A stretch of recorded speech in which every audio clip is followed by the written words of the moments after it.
Salutations, creeps. Doc Fugate here, back at ya. Today I'm here to talk at length, I'm assuming, about what is one of my favorite things on Earth. Something I can always count on when I'm blue and feel comforted, as if I'm surrounded by old friends. Of course, I'm talking about the Venture Brothers Season 7 premiere.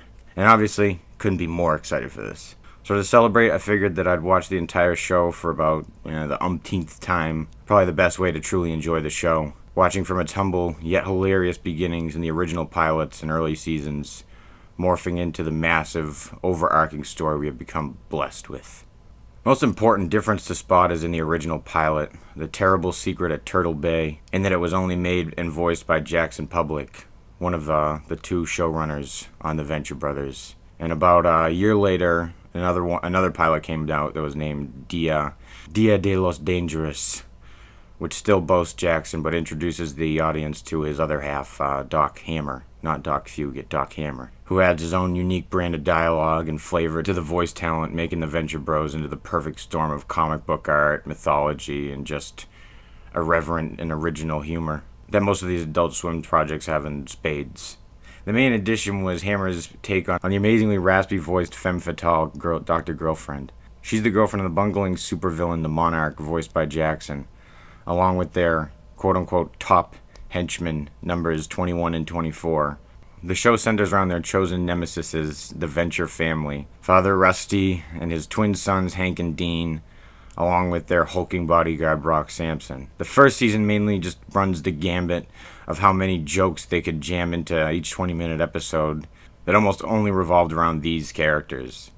And some here and there amazing guest characters such as Baron Underbite, Dr. Orpheus, their neighbor, Rusty's college friend Pete White, and his heterosexual companion Billy Quizboy, and of course Rusty's childhood robot Helper, as well as a slew of others who appear as we roll along with the introduction of the Impossible Family, which is the best Fantastic Four ever put on screen, which is headed up by Professor Impossible, originally voiced by Stephen Colbert, then Jackson and Bill Hader at one point because of contract snafu.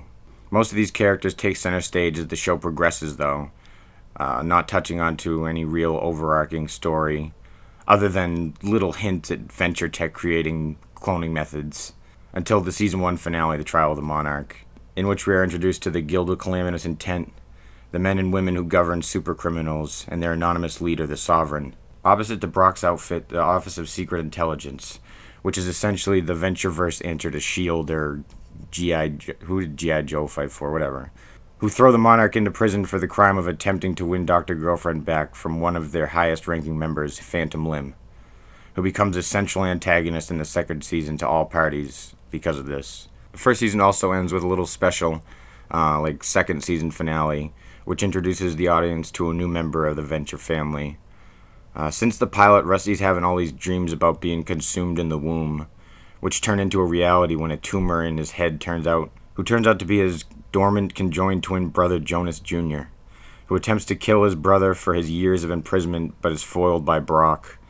And in a rare moment of sincerity, Rusty offers his new brother his father's old island and holdings in the company, which he has kind of let go to hell anyway. So as I said, when we enter the second season, we have a very set track as far as the story is concerned.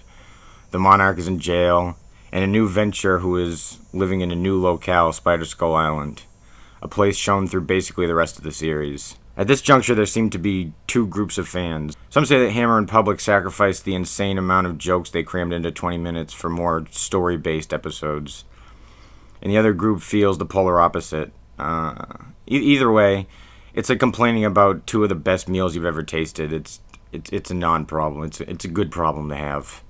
Regardless, rolling into Season 2, we believe the boys have been killed at the tail end of that extra little bonus finale that we got where Jonas is introduced. But in the premiere, we learn that the boys have died countless times and Rusty has countless clones in his lab. Thus, no need for the boys to age in the story as long as the clones exist.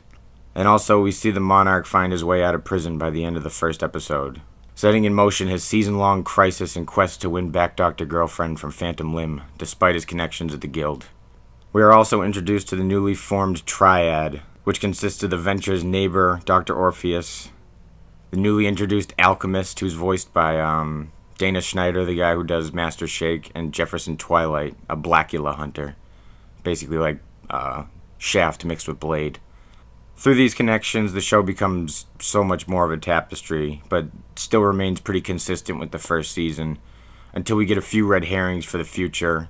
Most importantly, the destruction of Gargantua 1, a giant space station that was built by Jonas Sr., and meeting one of my other favorite characters, Dr. Henry Killinger, who rebuilds the Monarch's broken spirit and reunites him with Dr. Girlfriend.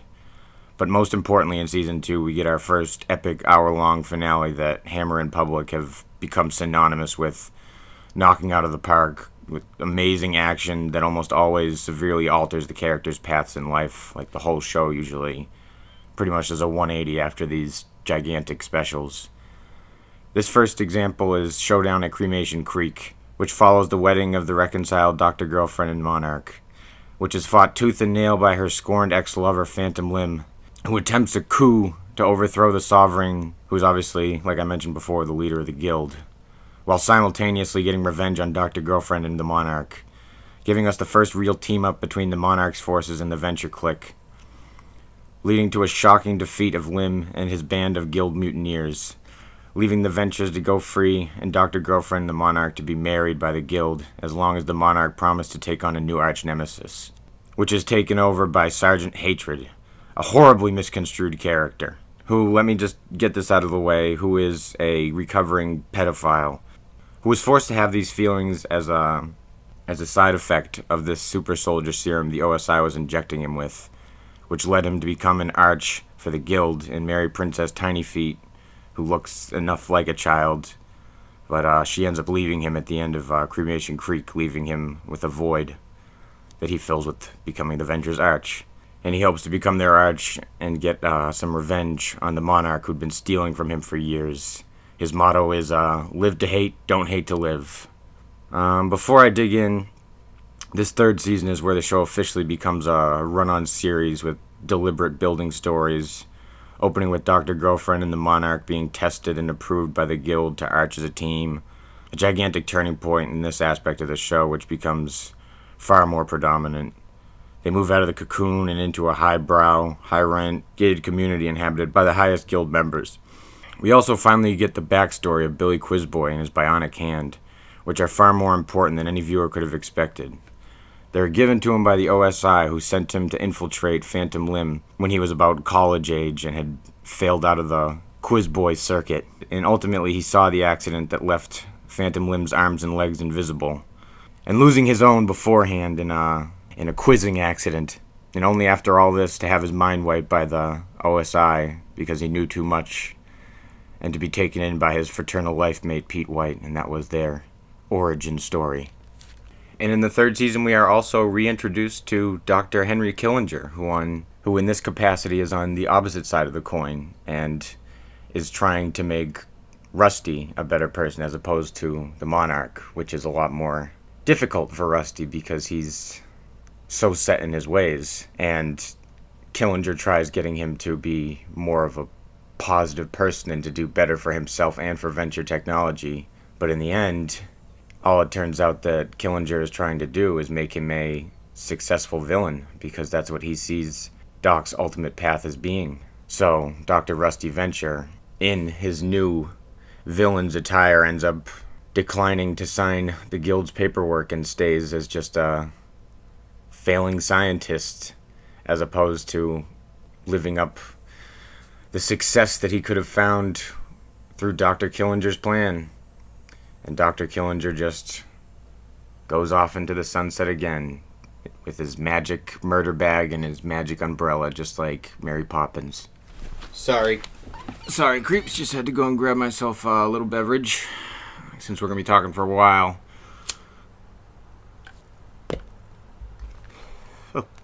Okay, so where were we? Oh yeah. After being forced to abandon his hatred for Rusty, the Monarch attempts the next best thing by arching his brother, Jonas Jr., who calls the OSI to assist him with this entirely new and cartoonish form of conflict. He is met by two mysterious OSI agents, Mr. Doe and Mr. Cardholder. Remember those names. Who insist that he kill the Monarch, although it is grossly against policy, but we come to learn that that's of little concern to these two. But JJ is eventually tricked into thinking he destroyed the cocoon, but in reality he did not. Season 3 also introduces one of the most convoluted yet pivotal stories in all of Venture lore. The Story of Orb, a mysterious invention created by the greatest minds through history, and held by the original guild a century ago. The historical figures, who included ancestors of the Ventures and Phantom Limb and various other famous smart guys from the early 1900s, had a split of ethics and created two groups after arguing over what was to be done with Orb. Only knowing that it had to be kept out of the dastardly hands of Nikola Tesla, which is something we didn't really get too into. The whole episode is kind of told through Brock listening to gramophone scrolls from Rusty's grandfather's bodyguard, which said that his main job on the assignment of protecting the Ventures, same one Brock has, was making sure that they never engage Orb. And Brock is almost forced to kill Rusty when Rusty finds Orb. But he trusts that Rusty's too bungling, too stupid, too cowardly to really do anything with it. Plus, Brock's a big old softy. The episode is so big and jam-packed with information that it's easy to miss. It's almost impossible not to miss almost all of this. Along with the fact that it's essentially a prelude into the next hour-long finale. The family that slays together stays together. In which Brock has been targeted for death by General Traster, head of the OSI, who's being closely consulted by the men in fedoras, I'll say their names again, Mr. Doe and Mr. Cardholder, who are believed to have sent 3 of the world's deadliest assassins after Brock. And he has to pull out all the stops to stay alive and attempt to turn the tables on his former employers, which he eventually does. And later on in this episode, we finally see the Monarch officially get his wish fulfilled, when he's allowed to arch Rusty again. Sergeant Hatred has become jaded with villainy after being left by Princess Tiny Feet finally, officially, leading him to interfere in the final battle at the Venture compound, where Brock, as I said, has succeeded in playing the OSI against the Monarch and his henchmen. Unfortunately, Hatred finds the boys' clone slugs and marches them into the battle, killing all of them. Leaving the boys with no more safety net. Brock has no more job. He quits after all of this cloak and dagger bullshit. And Hatred, with no job, is the Venture's new bodyguard. And poor henchman 24 has been killed suspiciously in the crossfire, leaving 21 all on his lonesome. And in the end, we find out that Brock's transgender mentor from the OSI, Hunter Gathers, was the one all along who sent the assassins because they were the biggest competition. And Mrs. Gathers has an assassination guild of her own. Season 4 is possibly the most important outing, in my opinion. The story takes a much broader turn. The animation is brought to a fantastic new high, thanks to the recently departed John Schnepp, R.I.P. John Schnepp, who directed the lion's shares of these episodes in the season. And it was so big that it had to be split up into 2 parts. We begin with one of the least linear stories ever told, showing the Venture family and Sergeant Hatred transitioning, and what happened to Brock after the 3rd finale. The rest of them, for a little while, are kind of one-off episodes. So a couple episodes deep, we're finally reintroduced to Phantom Limb, who's gone stark raving mad and uses his telekinesis to escape the guild's cell with a shoe and a toaster. He plans to steal Orb and solidify himself as the leader of the guild. But unbeknownst to anyone other than Rusty's grandfather and his bodyguard, it's broken. Destroyed by the bodyguard so that he would not have to kill his master almost a century prior, when we were in the story we were first learning about Orb. So it's been broken the whole time. Later, in an attempt to stop Dr. Venture once and for all, the Monarch meets with supervillain Monstroso. Monstroso is a devil-themed guild supervillain. He's an attorney and a CEO of a legitimate non-villainous company called Mammoth Corporation. And he agrees to help the Monarch destroy Dr. Venture's livelihood by legal means only. And the Monarch becomes very bored with this lack of action in Monstroso's plan, revealing the nature of the plan to his girlfriend, Dr. Mrs. the Monarch, who reacts with shock, warning him of Monstroso's reputation as a double-crosser. Good old henchman 21 overhears this and checks out the Mammoth Corporation and realizes that Monstroso has stolen the arching rights for Venture. Now again, after this, the story stays at a relative standstill until we get to Bright Lights, Dean City, in which Professor Impossible hires Dean Venture as a summer intern at Impossible Industries in New York City, While Impossible and Baron Underbite secretly become part of Phantom Limb's Revenge Society, they plan to enact revenge on everyone who's wronged them in the past. The list is very long. Jonas Jr., Dr. Girlfriend, the Monarch, and even poor henchman 21. The Revenge Society becomes pretty much the major group of antagonists in this upcoming story thread. Through the 4th season, we see these ghoulish characters, these ghoulish, mysterious characters named the Silent Investors, who gave Billy and Pete a substantial loan with their souls as collateral. Billy is eventually kidnapped to find Monstroso and the investors standing over him. After a brief conversation, it's revealed that Monstroso has also accepted the investors' help for a proposal he made that happened to involve Billy, which ends up being a heart transplant which he trusts Billy to perform to save his life. And then after this, once again, we have come to another hour-long finale, Operation Prom. Maybe the smallest in scale, but most certainly my favorite, from a character perspective at least. In order to celebrate their graduation, Hank and Dean, Dr. Venture, along with Brock, Sergeant Hatred, Pete, Billy, Dr. Orpheus, Jefferson Twilight, and the Alchemist plan to throw them a budgeted homeschool prom. Brock, having secured a limo, takes Hank and Dean to pick up their dates, which turns out horribly. Meanwhile, the rest are on a mission led by Colonel Hunter Gathers, headed for the flying OSI headquarters. Gathers is escorted to the office of General Traister by Mr. Doe and Mr. Cardholder, but must wrestle with his former boss in order to get any information. Gathers finally pins Traister, winning himself clemency from the OSI's wanted list. But when he reveals that there are apparently moles from the Guild of Calamitous Intent within the OSI, Traister begins convulsing with rage and attacks Doe and Cardholder. Later, when Gathers wakes up in the destroyed office, having been badly beaten, he steps outside and finds Traister encased in foam with his clothes torn up. Traister claims that he is a Hulk, explaining that he has been diagnosed with cancer, and as a result of the chemotherapy, he has begun transforming into a Hulk. Shortly after that, while discussing Traister's sad decline with Doe and Cardholder, the two disclose that because the head of the OSI is no longer mentally fit for command, the U.S. government has placed control in their hands. Gathers realizes that they are the Guild moles, but he is captured not long after. However, Gathers is summoned to the secret bridge. General Traister reveals the truth. He is aware that he is not really a Hulk, and furthermore, he knew all along of Doe and Cardholder's treachery. To take them down, Traister had his own spy. The Monstroso that was captured and taken to the base was actually a Trojan horse, containing a number of real OSI agents, who arrest Doe and Cardholder as they move to assassinate Monstroso and cover their tracks. Explaining that he knows he is dying of his incurable cancer, Traister hands over command of the OSI to Colonel Gathers, then launches himself into space inside a missile, believing that he will be found by aliens who will cure his illness. After this hard-hitting finale, we were given a Halloween special, which doesn't really add much to the story other than introducing Old Man Ben Potter, voiced by J. Jonah Jameson himself, J.K. Simmons, the man who created the boys' clones. To be honest, the 5th season, other than the premiere, which hinges on the construction of Gargantua 2, the episodes are pretty much one-off and don't really add to the overall story until episode 5, OS I Love You. Another extremely jarring episode in the sense of linear storytelling. The OSI have tracked down and captured Monstroso, but while at the headquarters he escapes.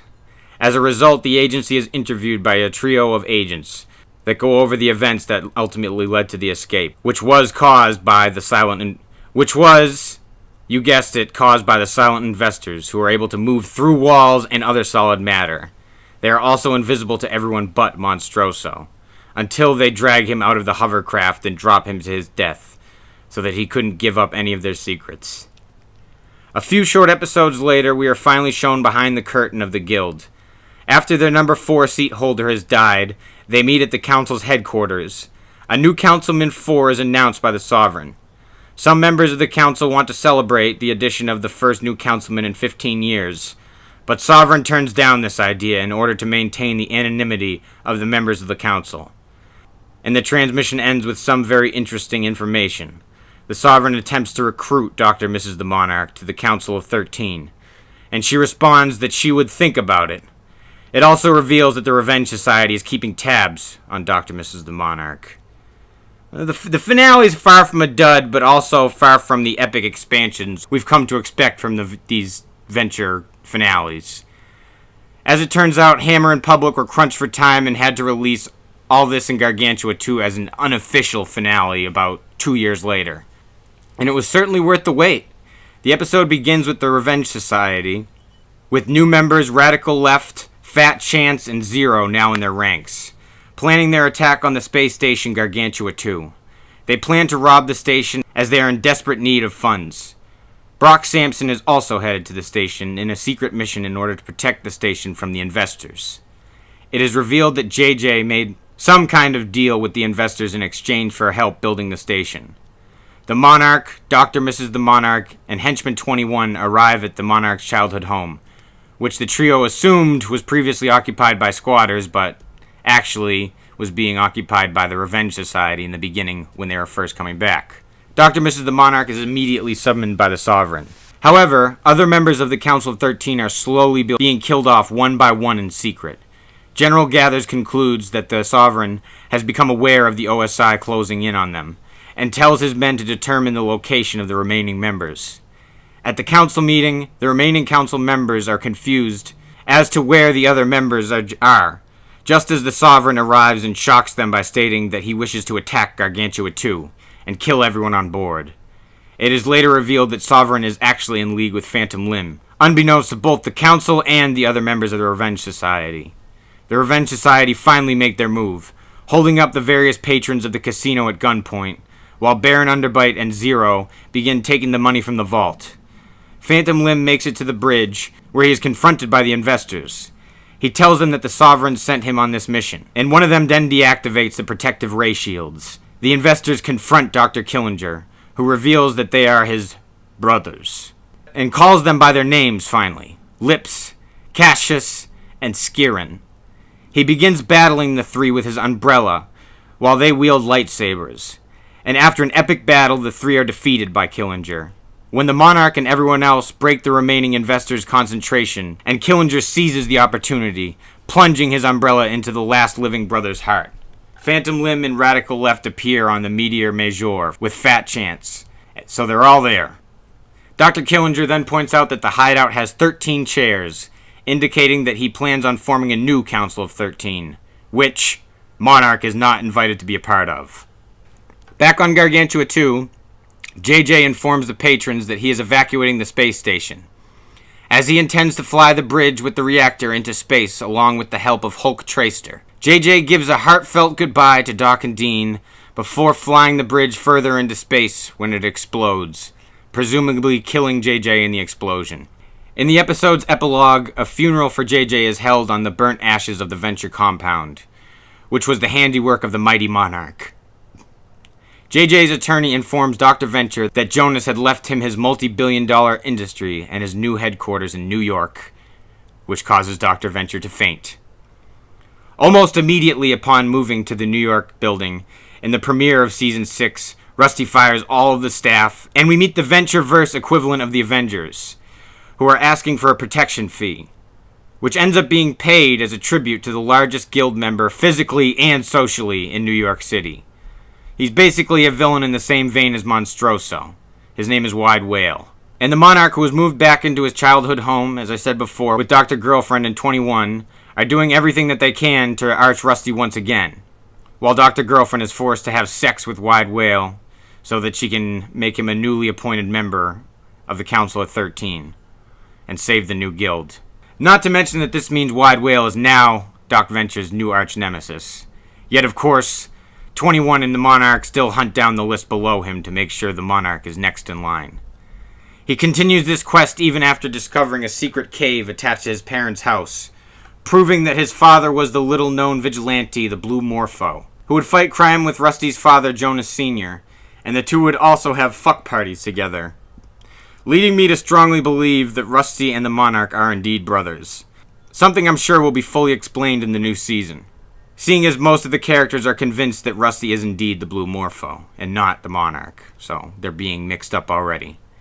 Except for Dr. Girlfriend, who has already debunked the theory about Rusty being Blue Morpho, and the season ends with her saying that she promises she will end the Blue Morpho's life. And the season ends with another faux finale like Season 5, promised to be tied up in the newest premiere for Season 7. We are introduced to a terrifying Red Skull ripoff, Red Death, who is the last on the Monarch's list to get Rusty. But Death is already on to him, but doesn't take any offense at this, insisting that the Monarch simply take care of Rusty in the most vile way possible, and this will make his hatred disappear. This is about as far as I'm going to go with the newest season, because we were left with a bit of a cliffhanger with this one. The story is obviously unbelievably long and complicated, and not only have I butchered the slick storytelling and the myriad of hilarious bits peppered in everywhere, but I hope this video has brought you up to date enough so that you can catch up this Sunday at midnight. And remember, it's going to be this Sunday night at midnight, so technically it will be Monday. So, I hope I've caught some of you up. I tried not to spoil too much, but if you want to get caught up, this is the main dope that you need to be caught up with Season 7. And I'd highly advise that you watch Seasons 5 and 6, because there's a lot of supplementary stuff in there that cements a lot of this stuff that I've been saying, if some of this didn't make any sense to you.